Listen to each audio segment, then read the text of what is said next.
Welcome to the Menopause and Cancer podcast, where we speak with cancer patients, survivors, and incredible experts in their fields to help us find solutions to our symptoms and ideas to improve our health. Today, we're going to be talking about fears and practical self-compassion. I'm Danny Binnington. I'm your host for this show, and I'm so grateful we're here with the fabulous Henny Flynn. Henny is a therapeutic coach, and Henny and myself have heard from so many incredible people every week, and so many of you are really tough on yourselves. Not good enough. You feel you should have maybe more energy than you have by now. You feel like maybe you're not exercising enough, not eating well enough. We have so much self-criticism that we bring into every single one of our days. There is a lot of that, especially in the cancer survivorship area. People feel that they have to thrive through cancer suddenly because getting on and living through cancer suddenly isn't good enough. And I feel there is a lot of self-burden and self-care burden around as well. So we want to talk about some really simple self-coaching strategies. Henny is amazing. We're going to talk about making space for the joy and the pain at equal measures. We're going to talk about finding glimmers right at the end. And I've got an amazing poem for you at the end of the show. I hope you find this really helpful. There are some funny laughs in this episode where I imagine myself naked in front of a mirror, but more of that later in the show. So when we talk about self-compassion, Henny, it's a little bit of a weird word. What does it actually mean, self-compassion? So, self-compassion, the best way of describing it is to think about the voice that we use and the language that we use when we speak to a really dear friend. And when we use that voice, when we use that kind of language and we're speaking to ourselves, then we know that we're treating ourselves as our own dearest friend. And that's really what self-compassion means. So in times when maybe we might have a habit of beating ourselves up about something, criticizing ourselves, telling ourselves we've done things wrong or done things badly. When we shift that into a more self-compassionate perspective, it means that we're able to say, okay, my darling. So yes, something there could have been different. But not to then sort of turn that into a reason to really kind of take ourselves into a really, really dark place. In Buddhism, we often talk about the language of the two arrows. So the first arrow is the thing that happened. The second arrow is the thing that you fired at yourself. With self-compassion, we don't fire the second arrow. Does that help? Does that explain? So if the first arrow is the cancer diagnosis that has happened to us, the second arrow, what I hear so often from people in my community is that they say, I feel like I should have gotten through this better with maybe fewer side effects. Maybe I was more anxious. People around me didn't seem to be so anxious. I feel like I should have moved on quicker from cancer. Me, myself included, I felt for such a long time totally swamped up by it. And I kept thinking, surely I should be feeling better by now. And so the arrows just kept coming. And then I wanted to change my diet and I wanted to change my lifestyle. And when I wasn't succeeding every single day to 100%, the arrows were like shooting left, right, and center. Exactly. It's exactly that. Yeah. And then even the self-care that we say, well, I'm going to look after myself better. Even that becomes a source of arrows because it's like, well, I should be eating better. We criticize ourselves for not exercising in the way that we feel that we should. All of those things, I love that language. The arrows just kept coming and coming. And so often those arrows are things that actually we have some degree of control over. When we can't control the first arrow, and the first arrow actually is big enough. So let's send our attention to supporting ourselves, nourishing ourselves to deal with that. And I want this to be a really sort of actionable podcast episode, because often we have amazing speakers, and I hear so many other amazing speakers on podcasts. Like I love Dr. Chatterjee and his long conversations. And then I walk away and I hear it all, but it doesn't really internalize and I don't really do anything with it. But I really want you to coach us a little bit on this podcast episode. And so I want to go through some practical episodes, if that's okay, some practical points. And so if anyone at home is thinking to this, have you got a second arrow? Have you got arrows that are being fired off at the moment? And just have a little think. You know, there are so many people who, for example, put on weight. We know that weight gain in healthy perimenopausal and menopausal women is a very common complaint. We also know that medication like tamoxifen, aromatase inhibitor, often people say that they've gained more weight since being on medications like that. So then a lot of effort goes into trying to lose that weight. And when we don't manage, sometimes it can feel like the arrows are being shot at every time you want to open your mouth and eat something, or you dare and have that biscuit. So if you're listening to Henny and I talk today, think about your arrows. Are you quite critical? Are you too harsh on yourself? What are your arrows, so that we can really get the most out of having the amazing Henny on the podcast today? Because they'll be different for all of us, and they're different for me today than they were 5 years ago. So really start thinking, whether you're walking or washing up, what are your arrows? And just not judge yourself. Just say, okay, I am quite critical here. Many people don't want to give themselves the rest they need. So, for example, we know even many years after active cancer treatment finishes, sometimes there is a linger of tiredness, of fatigue. When anxiety doesn't soften, that makes people very tired, because that rising cortisol level all the time in your blood can make you feel quite exhausted by the end of the week. So really tapping into your arrows. Have you had arrows shooting at you, Henny, in your life? Oh my goodness me, Danny, have I had some arrows shooting at me? I think so. We all do. We carry stories from the way that we were brought up. We carry stories from the society that we were born into, and often these can also be the source of arrows. So just listening to you sharing there about someone's experience of weight gain, and that was definitely one of my experiences during menopause, that we turn it into something that is in some way our fault, and that can be the message that's actually carried through society, actually, that it's like, if you're not in some way showing up as the best possible version of yourself, then it's your fault. Now, I love what you're saying about paying attention to what those arrows might be for you as an individual, because for each of us, it will be something different. We've all had a different family life. We've all had a different upbringing. And so when we know and understand what are those areas that we are finding particularly difficult, and we pay attention to those without judgment, and this is the really, really key bit. We talk about this kind of practical guidance here. It's when we notice that we're responding to ourselves in a really judgmental way, that's when we can stop and go, oh, okay, how is this feeling for me right now? What is it that I'm actually judging? Am I judging myself because I've put on weight? Okay, so where's the evidence that this is something that is in my control? Where's the evidence that this is something that's actually not in my control? And actually, simple things like this, like looking at, well, where is my area of control, can be so incredibly useful, because it helps us understand, well, where do I want to direct my energy? Do I want to direct my energy to beating myself up about something that I have no control over?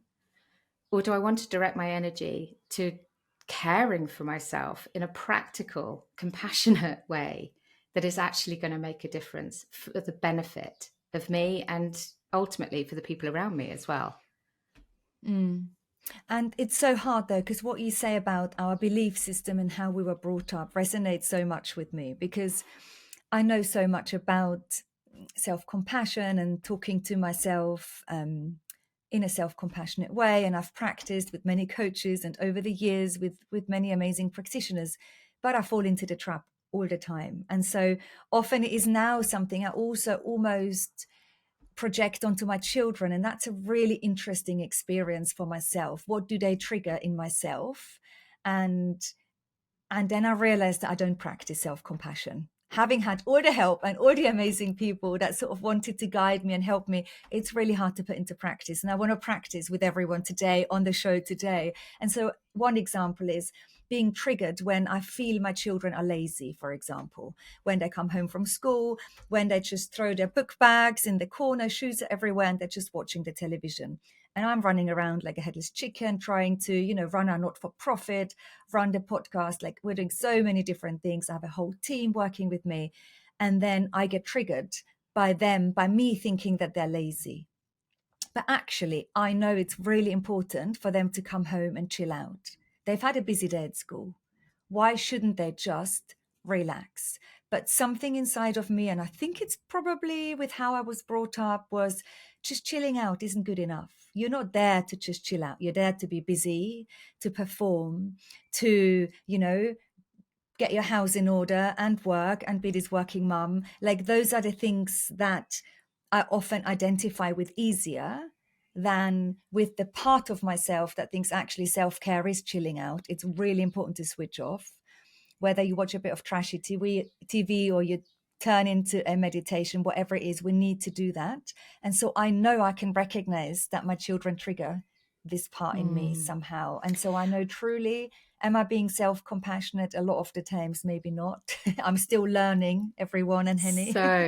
And aren't we all? That I think that is one of the most self-compassionate things that we can say, actually, is that we are all learning. There's no manual that's been laid out for how we navigate life. We have to just find our own way as kindly as we can.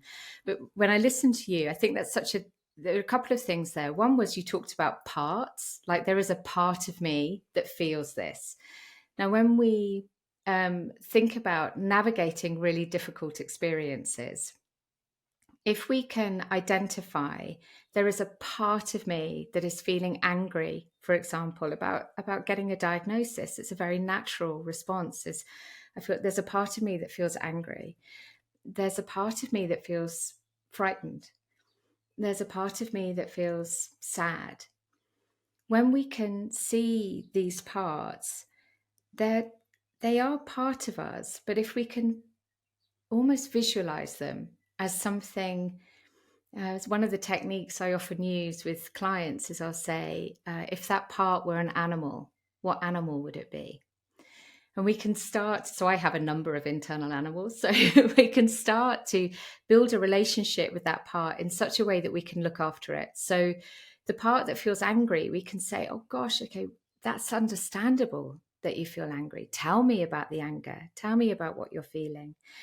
When you talk about this experience with your children, you can go, oh, okay, it's understandable that this part feels frustrated that the children are arriving home, because that's what you were taught when you were a child.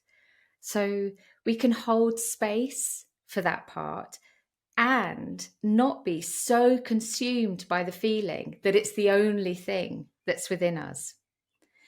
And I think that's part of this this ability to be able to really recognize the fullness of what we're thinking, feeling, experiencing, and not be so lost inside it that all we can do is keep firing those arrows or keep getting cross or frustrated with the things that are happening around us.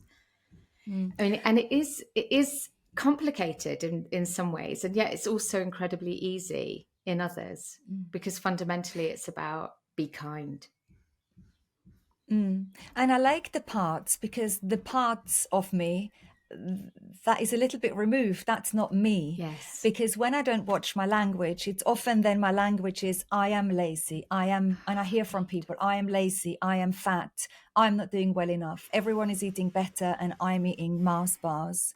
or people say, I have not walked enough. Everyone is out there joining you on your walking challenge, Danny, and I could not get my ass off the sofa. All these things that we tell ourselves, but it's very much, this is me, I am the fault, I am the wrong. Whereas when you talk about parts, I like that. There is a part of me over there, it's a little bit removed. That part of me feels incredibly scared, and the other part over there feels incredibly frustrated.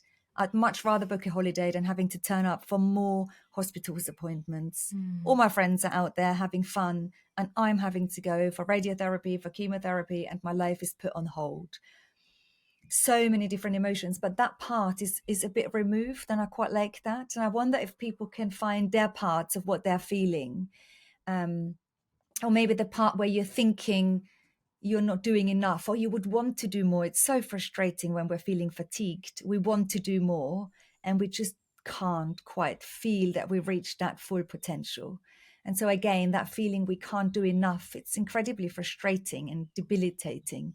So I wonder if people can sort of find their parts rather than saying, I am this and I am no good. Is that part of me feels like that? I love that, because it's just a little bit separated, like, you know, that 1 degree of sort of separation somehow. That feels quite nice. There's another really lovely aspect of parts work, which is that there are no bad parts. And this is really important. So even the part of us that that is feeling angry or sad or frightened, or even the parts sometimes that we don't want to look at because maybe they're feeling jealous about someone else's good health, and that could be like a very uncomfortable thought. Even that part is trying to serve us in some way. And when we can consider, okay, so what is this part trying to do for me? Even if they've got a bit misdirected along the way, which can happen sometimes with them. If we hold this belief that there are no bad parts, it also stops us rejecting ourselves. Because that's sometimes what happens is, so for me, you asked about some of my kind of experiences earlier. And one of the things for me was there was a part of me that was really angry. And it took me a long time to begin to understand that actually the anger was trying to look after me. And I didn't like it. I didn't like the fact that there was a part of me that got angry about situations, and I would really suppress it, like push it right down. And we know that suppressing our feelings, suppressing something that is very like true for us is, is not good for our system. And when, with your beautiful audience, Danny, with the people who are experiencing everything that they're experiencing with their cancer diagnosis, it's so important that we help create this calm state in the body. And part of that is actually acknowledging what we're feeling. And so if we can look at a part that we maybe might want to ignore, suppress, push to one side and go, oh, okay, it's trying to do something good for me. I can't quite see what it's doing. I can't quite see why, but I recognize it's trying to do something good for me. Then it stops us rejecting ourselves. And I think that's really important. And I almost feel like we should have a whole podcast episode just on everything that is shit, on everything that is bad, because actually I'm probably a little bit to blame here in trying to have all of these solution-based podcast episodes that help us improve our lives a tiny bit here and there. And, I so desperately for years wanted to improve my own life and feel better. And so I thought, well, what I've learned along the way, I'll share, because there are brilliant people that have helped me along. And if I can get them on the podcast, maybe they'll open a window of opportunity for others. But actually, what it's also not doing is maybe addressing enough how difficult our situation is and how desperately sad a cancer diagnosis is for anyone, whether it's you affected, whether it's a family member, for anyone. And the reason people listen to my show is because we've all been affected by something so life-altering. I almost feel like maybe we are not making enough space. So if you want to write it on a post-it note at home and just write down everything that is negative for you. Maybe that's a good thing. Maybe get it out of your head onto paper, and you can tear up that paper, throw it in the bin, or burn it, or do whatever. It is a good thing. You are right, Henny. There is not enough emphasis on just saying how shit things are. And excuse me for swearing, everyone at home, but I don't often swear on the podcast, but you're sort of giving me a little bit of permission, Henny. God. Feels Danny, good. Can you say it at home? Feels good. Just say how shit it is at home. I love that reflection, Danny. I love that, because I think you're so right that for so many practitioners who work in the same field that I work in, or people who are doing such gorgeous work that you're doing, our intention is that we want to create a space of safety. We want people to feel really at ease. We want people to feel more positive about themselves and feel that there is hope. And these are all really, really important things. And my feeling, my sense, and my training tells me that it is also really important to acknowledge the pain, to acknowledge how hard things are, and to recognize that we can hold space for these two things. We can hold space for the joy, we can hold space for the pain. And when we kind of sense that there is room inside us for both, then the pain doesn't feel quite so heavy. But the challenge is, if we ignore it, the pain can be a very, very heavy weight. Does that make sense? That makes total sense. But how do I turn the knowledge to be a little bit more self-compassionate, for example, into a practical thing? So I think many of us, maybe at home, maybe they have found their second arrows. Maybe they have found that they're being quite tough on themselves, that they wouldn't talk like they speak to themselves to their best friend. Perhaps we've recognized that.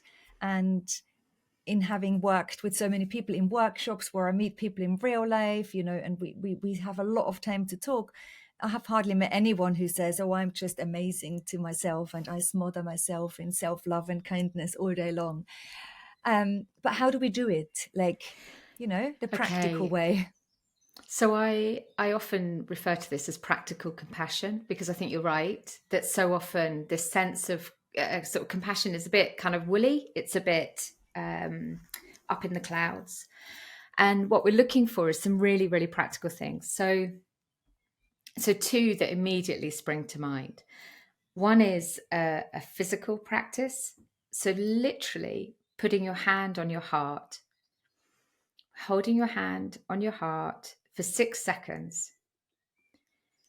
And the body doesn't know that it's receiving comfort from itself or if it's receiving comfort from somebody else. So we have this sense of connection.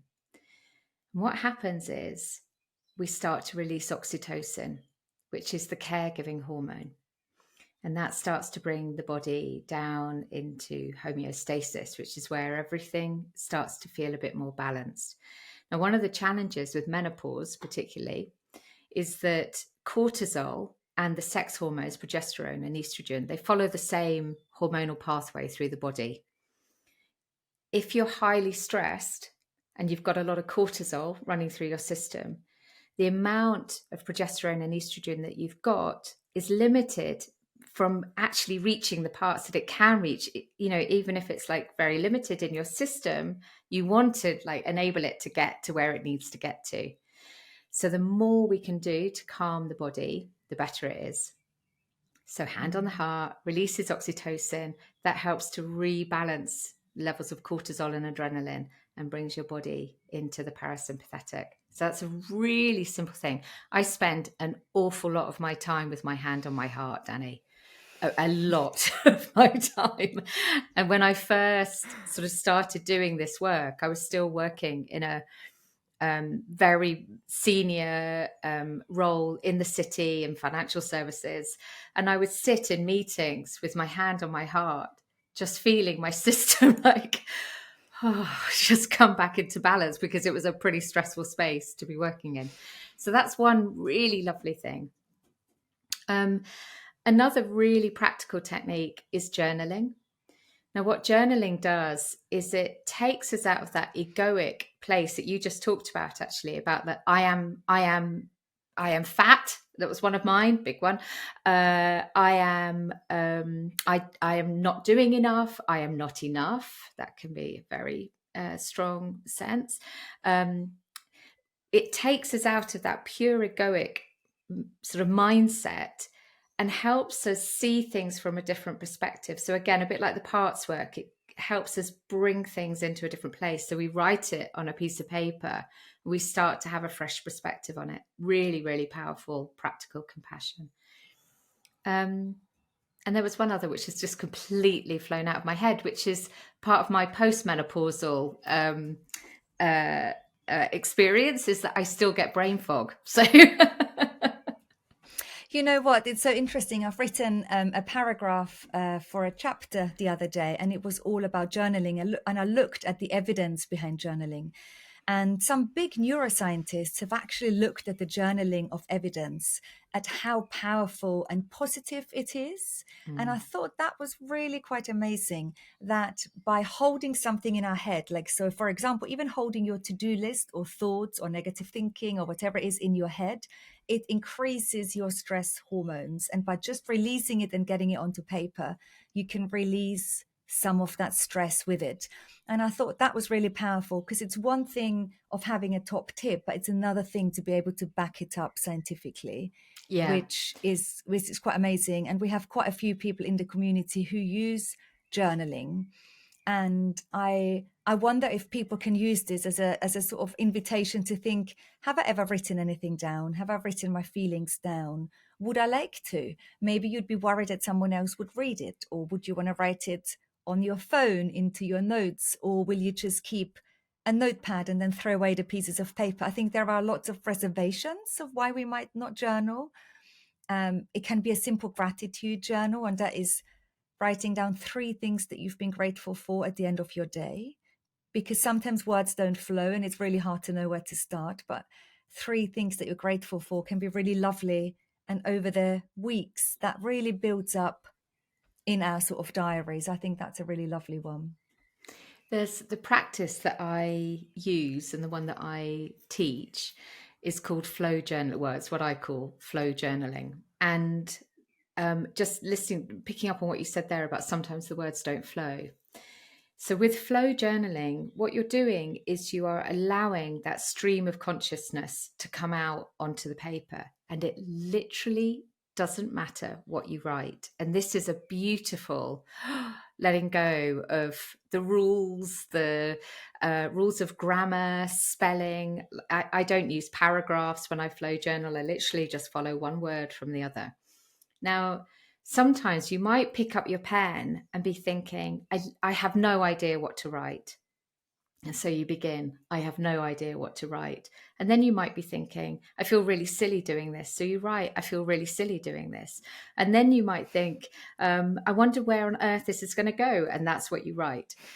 The reason why flow journaling is so powerful is because you cannot write as fast as you think.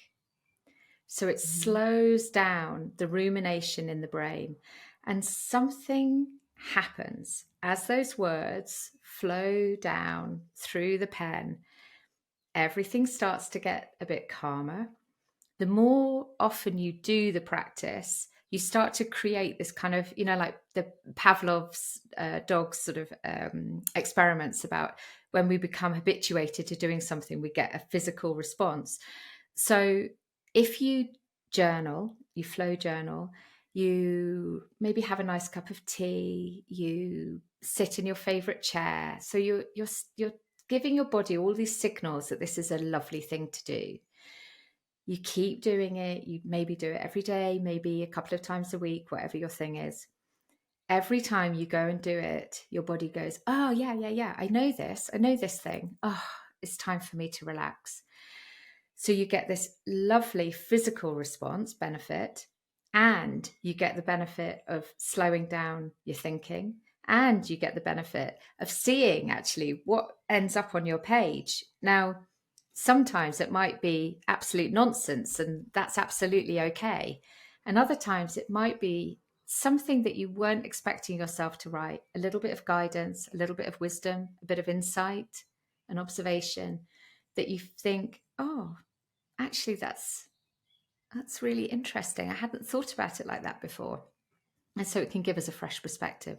And that's a really beautiful thing to bring into how we look after ourselves. Mm. And we've actually talked about quite a few strategies already. Thinking back to the second arrow, that was really interesting. And thinking, what are our second arrows? How do we add difficulty to an already really difficult situation?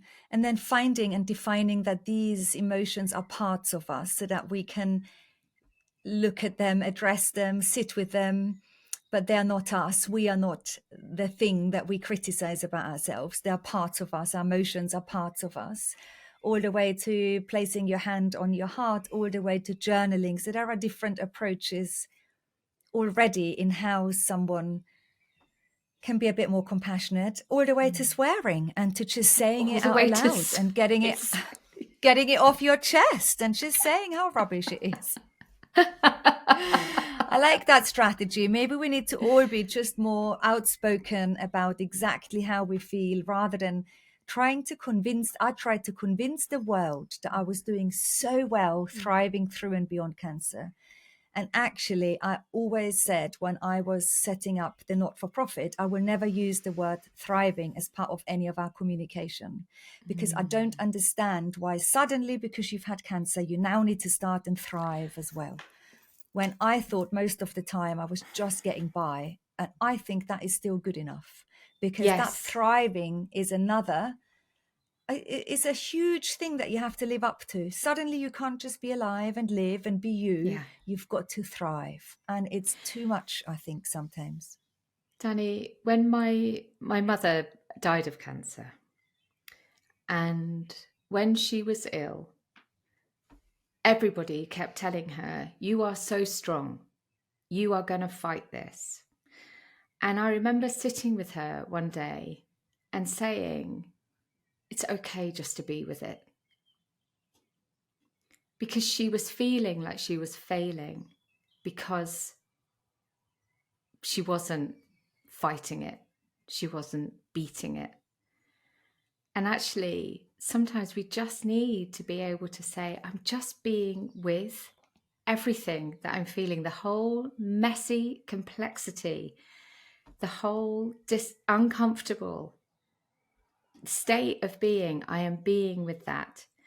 And when we allow ourselves that time to be with it, it's like we're accepting ourselves. It's like we're acknowledging our own full humanity, our perfect imperfections. And then once we've been seen by ourselves, then we can go, okay, and now there is work to do. And now, what is it that is really going to look after me? Mm. We It is need so to see difficult, isn't ourselves. I think it's so difficult, isn't it? Because I wonder whether we all worry a little bit that others might not accept us when we truly show who we are and how we are managing, or how much pain we're in. And sometimes we want to save others from the pain we go through, our children and family members, and we don't want them to feel the worry and the fight and the insecurity and everything. And sometimes I think many people worry that others won't accept you if you show them who you truly are. Yeah. And so we don't accept ourselves. We don't allow for any of it to surface. I think that's true in so many aspects of our lives, not just during times of, incredibly sort of challenging illness, but for so many of us throughout our lives, we're really worried about what will actually happen if I show up as myself. Will people accept me? There's a really beautiful practice, actually, another self-compassion practice, which was something that personally I found very helpful, which is when you're in the bathroom on your own, you look in the mirror and you really look at yourself and you try to say, I love you. Now, for many of us, that feels squirmy, awkward, like, oh gosh, how could I possibly say that to myself? Because we're taught that's narcissistic, it's selfish, it's, self-obsessed, whatever. And so if we can't quite find ourselves able to say that, we say, I'm willing to learn to love you. And if we can't quite say that, then we say, I'm willing to try to learn to love you. And if we can't quite say that, we say, and you just keep coming back and back until you get to a point where you can say, okay, I see you. Right, I can say that. I can say, I see you. And then we slowly build it up. And in this way, we start to build and deepen this relationship with ourselves, because often the person we're most afraid of actually seeing us is ourselves. But we are what we have. We are the most beautiful version of ourselves. And we deserve to be seen by ourselves. Gosh, I don't know how many people are imagining in standing in front of the mirror now, naked, looking at themselves. You don't have to be naked, Danny. Oh, do you not? Oh, why did I think that, Henny? Well, I love that you went there. Off. Oh gosh, okay. We might have to edit that out of the episode. We'll leave it in. We'll decide. Well, I imagine that you have to tell yourself naked. Anyway, why did I imagine that? I would love to hear from people at home. If you can be bothered to write to us. Did you imagine yourself clothed or naked? And do you have to tell yourself, I'm going to try with clothes on, because that takes the pressure off, Henny. But I can imagine that it's a bit like, when you said it, I was screaming inside. I was a bit like, oh, uncomfortable. I'm going to try. I can't tell you that the thought alone made me feel a bit, oh, okay. I wonder what people thought about that. I can think it's a really powerful exercise. There is this beautiful saying by Brené Brown, isn't it, that trying to fit in is the opposite to belonging. Yeah. Because when you're fitting in, which is what most of us do all of our lives, you're trying to change yourself so that you fit in and you belong. But belonging is actually being part of something or a group, or belonging to yourself, connecting to yourself without having to change yourself. And I wonder if you can look at yourself, tell yourself, I love you, a little bit more readily if you truly feel you belong in your home, in your body, in your environment, without having to constantly change yourself to fit in. Yeah. Lots to ponder today, Henny. Lots to ponder. Before I let you go, Henny, what are glimmers? You have a great podcast episode, and I'm going to link to this particular podcast episode in the show notes, so people can go and listen to that in a whole entity. What are glimmers? So glimmers are, the headline is they're the opposite of triggers. So what glimmers are is they are tiny moments of joy that bring us into a place of calm, a feeling of safety, relaxation, something that helps our body go, ah. So I had one this morning. I took my dog out for a walk quite early. We live on a little lane, and the sunlight was coming through the trees. It was exquisite, this dappled, perfect May light coming down through the trees. So there was that, and then there was this, as I walked up toward it, and then I felt the sun on my face, and the joy that thrummed through my body in those moments, they are glimmers. But it could be walking along a busy street and seeing a buttercup has worked its way up between the paving stones, and it's just this little flash of yellow. It could be a rainbow. It could be light sparkling on water. It could be stroking your cat. Anything that helps your system feel calm is a glimmer. And when we start to notice them, then it's one of those things that our brain, the reticular activating system in our brain, it starts to go, oh, she really likes looking at glimmers. Okay, she likes these things, so I'm gonna start noticing them more and more and more, and that's what happens. And they're tiny little gifts to ourselves. That's how I think of them. Thank you for your time on the show today, Henny.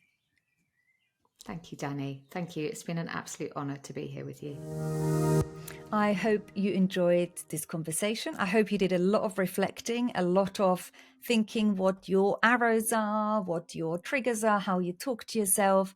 And I hope you can walk away with a little bit of fears and positive and practical self-compassion. And I do really wonder how you imagined yourself in front of the mirror. So do email me. I'm going to link to Henny in the show notes. Do check out her podcast. It's brilliant. And I want to read this poem to you that really came to me when I talk to Henny. She is strong, not because of how much she can lift, but for how she lifts others when they're at their lowest.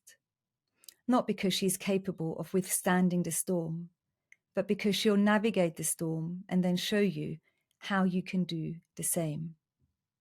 Not because she is indestructible, but because after every fall, she will always, always rise. She is strong. Not because she chose to be, but the world demanded her to be. She has walked through hell, faced battles most will not comprehend, and yet despite it all, she still chooses to be kind, to be soft at the hands of the world that tried to break her.